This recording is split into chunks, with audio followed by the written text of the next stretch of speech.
Скажіть, ви подавали заяву, яке там 25 грудня зловживання владою і службовим становищем, це Чернелевським одна стаття, і 4, бо Чернелевський 2 статті, це зловживання владою і службовим становищем, оскільки він систематично не виносить на сесію, згідно мною поданих заяв, про відчуження комунального майна. Всі заяви реєструються, у мене є всі відомості, і ви ж знаєте, що кожної сесії це питання не виноситься на розгляд сесії. Це називається 365 стаття зловживання владою і службовим становищем.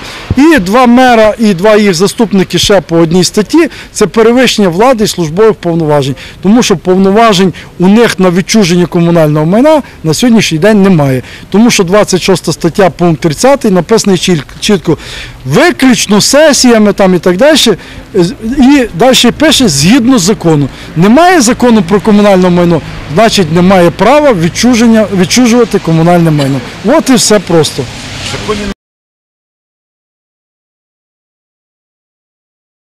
Михайло Йосипович, давайте тако, якщо ви хочете устроїти тут базар, я не дозволю. Так, виходьте, у мене справи тут, в кабінеті. Хлопці, будь ласка, суд не почався, не треба на мужчини.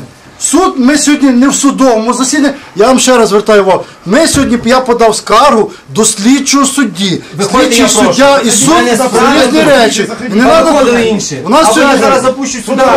Що ми будемо а що ви запустите? Мы тут сидячую забастовку вам здесь устроим. Сидячую забастовку. Сегодня неприкосновенность Сурья у депутатов. И мы дождемся сейчас часа, еще Верховная Рада проголосует. Говорили, давай, вперед. Зовите сюда, вызывайте всех начальников. Я, будь ласка, ви запросили їх, будь ласка, покиньте мені, люди добрі, мій кабінет. А вы кто такой, что вы нам будете рассказывать? А ви поки що державний. Я заговорюся з вами. Значить, інші, хто хоче покинути зал, мій кабінет. А если зал у вас кабінет, то що? Відповідно, я буду реагувати. Реагуйте, то що? Я прошу и мы начнем реагувати. Тоже так мы покинути хотим. кабінет. А ви знаєте, що ми давно На зреагували? каком основании? Вы на суд нас пригласили? Суд открытый? Справа відкрита. Що таке преміювання? Давайте зал, Рішайте лише ви. Питання по залу я буду вирішити. Якщо у вас не доходить зараз, що я сказав, будь ласка, крім Хабеля, всі, будь ласка, покиньте. Не, вы не рассказывайте нам. Мій кабінет, будь ласка, Вы нам, будь ласка, не рассказывайте нам. Понятно, что нам делать? Ви можете мені хаміть.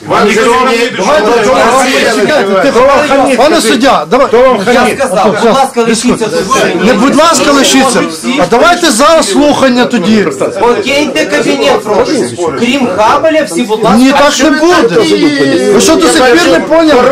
Ви розумієте, що я повинен з'ясувати ті моменти, я не буду. А чого ви нас кричите? Які моменти? А чого ви на нас кричите? По кабінету і по залі до тих пір, поки ви не звільните цей До кабінет. тих пір, поки ви не рішите питання, ми звідси не вийдемо. Питання залу ви мали вирішити до 12-ї Я його години. мав вирішити, зала на Значить, ще раз. Це ваші проблеми. Так, Михайло, Ви Йосипович, неповажним чином, чуєте, ви неповажним прошу, чином, ви державний я чиновник, значить нечего здесь нам рассказывать. Вы державный Не чиновник, хамите мне, значит, пожалуйста. а кто вам хамит? Значить, пане суддя, Михайло Йосипович, Это если для вас державный чиновник, для вас это оскорбление, то извините меня. зараз, тихо. Пане, Какие справи у вас? Заходьте всі. У вас 12 часов справа. Вперед в мене открывайте в справу. кабінеті справи знаходяться. Будь ласка, покиньте кабінет. Покиньте кабінет, будь ласка. Покиньте, будь ласка, кабінет. 2 секунди, всі замовкли. Покиньте, будь ласка, кабінет. Всі тихо. Значить, пане суддя, скільки вам... Михайло Йосипович, Я говорю, ви зараз мовчите. лишаєтеся? Ні. Я говорю, Ви ви мовчите. будете керувати в себе на роботі. Тут Значить, я вас ще раз пригласив в кажу. кабінет. Ви Інші не мене була- пригласили. ще Михайло раз Йосипович, кажу. я пригласив вас, Я не Хабеля. кабінетний працівник. Мене не цікавить кабінет. Я прийшов на слухання справи. Не хаміть мені, будь ласка. Я прийшов- з вами буду вирішувати питання. Ви зі мною не будете вирішувати. Значить, я сказав, Ми будь ласка, будемо або в залі покиньте- вирішувати, або тут. Ви... Покиньте кабінет, дайте мені рішити організаційні питання, так все, якщо добре, вам не добре, зрозуміло. добре. Я пояснив, Пане суддя, покиньте кабінет, говоріть, давайте я скажу. покиньте, будь Який зал? ласка, Скажіть, кабінет. який зал? Вон є хол. З питання з приводу зали буде повідомлено. А зараз покиньте кабінет. Почекайте, не покиньте. Все. Давайте ми вирішимо.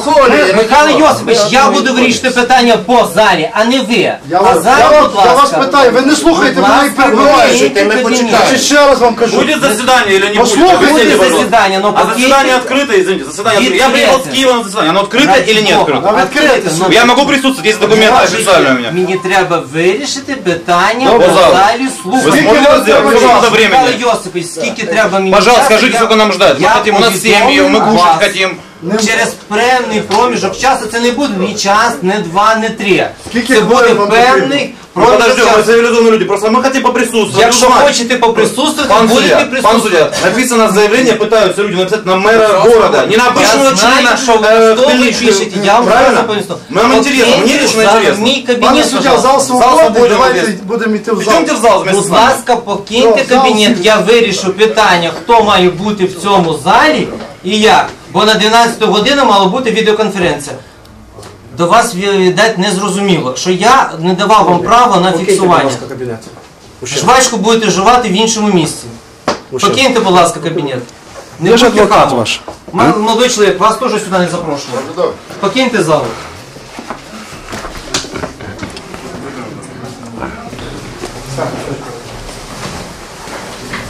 Добрый день, присаживайтесь.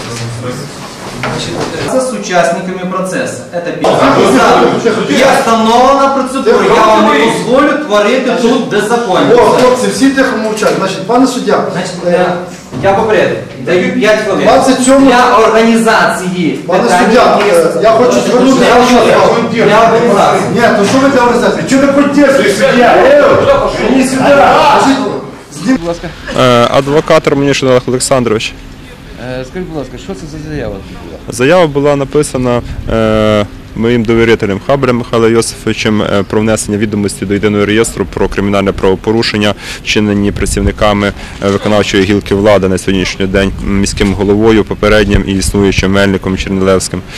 І правоохоронні органи зобов'язані були внести відомості до єдиного реєстру судових розслідувань. вимог статті частини 1 статті 214 КПК України. Тому з метою з'ясування всіх обставин, викладених в заяві, має бути розпочати досудове розслідування, а цьому передувати внесення відомостей в єдиний реєстр досудового розслідування. І іншого чинним КПК не передбачено. І саме ця моя позиція привела до того, що я вважаю це бездіяльність міліції, яка не внесла відомості, і тому прошу скаргу задоволити в повному об'ємі. Чому? Тому що це ще стане тим випадком, що ми повернемось до конституційних норм і законності в державі. А саме в судовому засіданні буде чітко встановлено, чи порушували вони чинне законодавство, чи вчиняли кримінальне правопорушення, чи ні. І саме в судовому засіданні це може бути встановлено. Але для того, щоб було судове засідання, мусять бути внесені відомості в ЄРДР. Після того має бути розпочато розслідування. І на сьогоднішній день це єдине законне і державницька позиція, я називаю це алгоритм державного будівництва. Тому що не внесення сьогодні відомостей в реєстр спричинить до негативних наслідків в суспільстві. А я ще раз звертаю увагу про те, що це неодноразово питання піднімалося, а саме кожен місяць на кожній сесії. І на сьогоднішній день всі відомості про те, що Чернилевський зловживає службовим становищем, розміщені на Ютубі, пане суддя. Кожна сесія, там є мій виступ на сесії, і ці відомості повинні бути зібрані. Зібрані всі заяви мої, які я подавав в міську раду, проаналізовані з точки зору правничих засад в державі. І це тільки можливо в єдиному випадку, коли ми внесемо з вами, тобто ви зобов'яжете внести відомості в єдиний реєстр досудового розслідування. І іншого шляху законності в державі немає. Чому? Тому що якщо ми сьогодні, не дай Бог, а існування Бога написано в Конституції України в преамбулі, якщо ми з вами не внесемо ці відомості, то повірте мені на слово, почнеться вакханалія в державі, яку потім не можна буде зупинити. І не я це придумав, пане суддя, я завжди стою на позиції законності і державотворчих процесів. І тому сьогодні єдиний шлях – це внести відомості відповідно поданої заяви, де написані достатні відомості, де чітко написано, хто вчинив кримінальне правопорушення, написано, які саме кримінальні правопорушення вчинені, а все інше може бути тільки встановлено на досудовому розслідуванні. І іншого шляху немає. Саме тому, пане суддя, я прошу скаргу задоволити в повному об'ємі. Так, додатково поясню, що мій говоритель особисто здавав дану заяву, особисто був відвіданий ним відповідний правоохоронний орган, про що свідчить талон. Звертаю увагу суду на ту обставину, що працівник правоохоронного органу не позбавлений був можливості з'ясувати додаткові питання у випадку, коли в нього виникали дані питання по поданій ним заяві. Таких дій правоохоронні органи не вчиняли, їм на момент прийняття цієї заяви було достатньо відомостей в порядку 214 для внесення відомостей до реєстру. Жодних зауважень не витребовувалося в нього жодних додаткових відомостей. Тому підтримую повністю думку свого довірителя, 214 не передбачає будь-яких аналізів доказів до внесення відомостей до ЄРДР. А саме тому вважаю, що скарга буде задоволена повністю в повному об'ємі, відповідні визнана бездіяльність і відповідні відомості внесені до єдиного реєстру розслідування.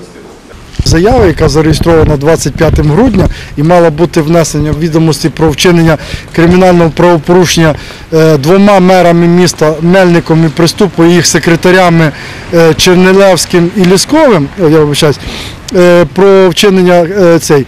Вони не внесли відомості, і замість моєї заяви, копія, яка в мене є, і корішок є зареєстрований, вони замість моєї заяви підставили іншу заяву іншої людини про якоби якийсь там мобільний телефон. І це на сьогоднішній день в суді вилізло під звукозапис, що є фактично посадовим злочином начальника міліції і начальником слідчого відділу. Значить, скажімо, вибачте, зараз все буде. Не переживайте. Я повідомив, що надійшло. Значить, скаржником на обґрунтування своєї скарги було подано ксерокопія в збільшеному вигляді, я зрозумів правильно, талону, повідомлений номер 202542, заяву прийняв Дім ХМВ, лейтенант міліції Сивак АІ. Реєстраційний номер 20212 в журналі єдиного обліку заяв і повідомлень про вчинення кримінальних правопорушень та інших подій. ХМВ, вулиця Пушкіна, 15, 25.12.2014 року. Підпис оперативного чергового або особи, яка прийняла заяву. Все.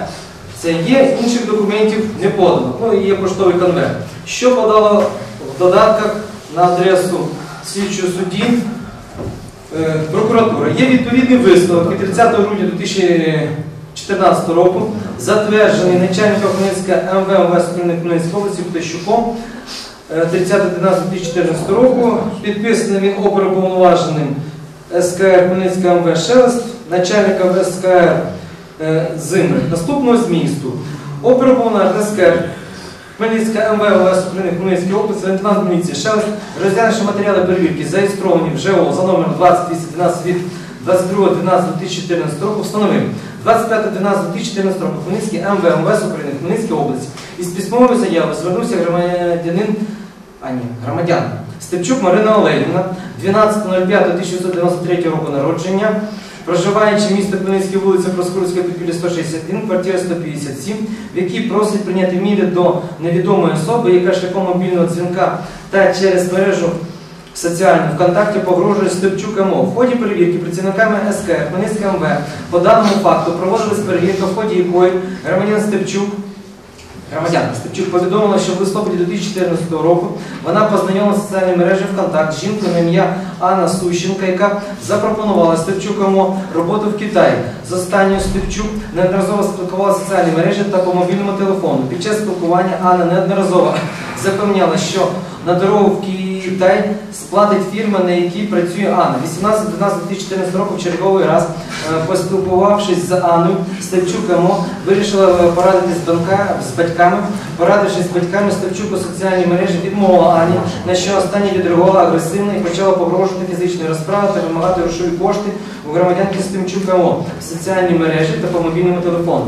В подальшому Степчук МО звернулася в Хмельницький МВ з письмовою заявою, який просить подальшу перевірку не проводити, оскільки конфлікт вирішення матеріального збитку її не завжди і претензій ні до кого немає. Враховуючи вище викладено та приймаючи до уваги те, що Степчук МО звернувся в Хмельницький МВ із письмовою заявою, в якій просить подальшої перевірки не проводити, оскільки конфлікт вирішено, матеріальних збитків її не завданий і претензій на ні до кого немає.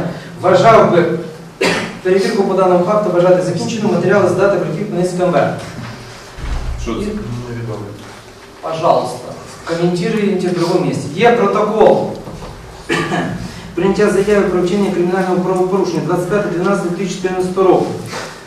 Хто? Дільничий да. Сивак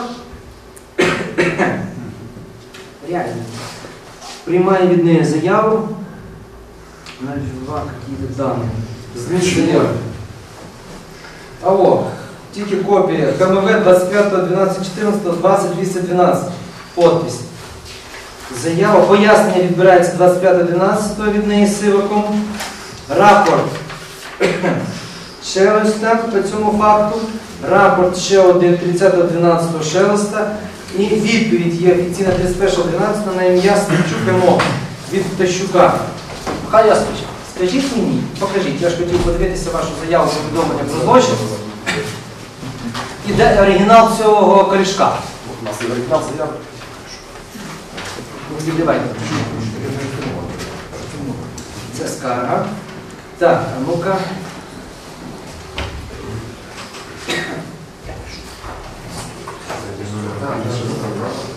Так. 02 25 245, правильно номер. Реєстраційний номер теж 20 212. Журнал обліку реєстрації заяви. Тобто підробка і шахрайство, підробка документів офіційних, тому що це банальний службовий злочин. Тобто замість оригіналу заяви вони вшивають іншу. І вони просто не думали, що ми оскаржимо в суді. І це все в суді під звукозапис вирізали. Тобто ви сьогодні, як кореспонденти, знаєте, що вчинено кримінальне правопорушення, і всі, якщо ви про це скажете на телебаченні, то завтра має проти начальника міліції і його заступника Трича бути відповідно внесено відомості про вчинення кримінального правопорушення.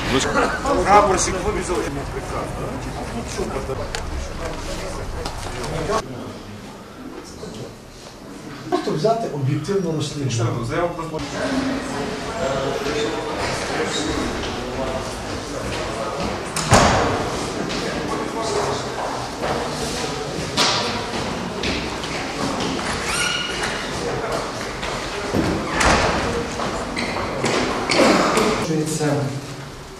Ухвала України 16 січня 2015 року міста Хмельницька.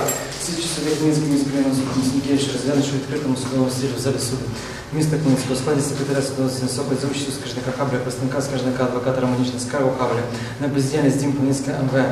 Статті 33 КПК України бездіяльність слідчого прокурора, яка полягає у нанесенні відомості до єдиного реєстру досудових розслідувань за заяву повідомлення про злочин.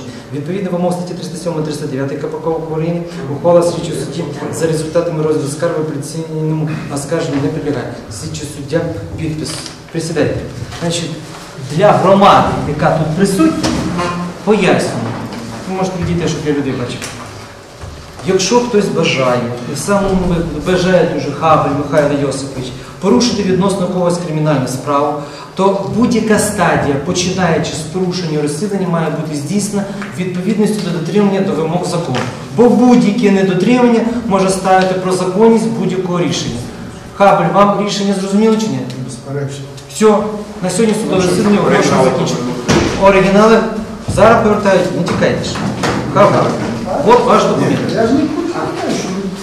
Главное, чтобы судья вас увидели, люди. Это самое основное. И они вас увидят, поверьте мне, они оценят вашу работу. Они должным образом оценят вашу работу. Ваши дети оценят вашу работу.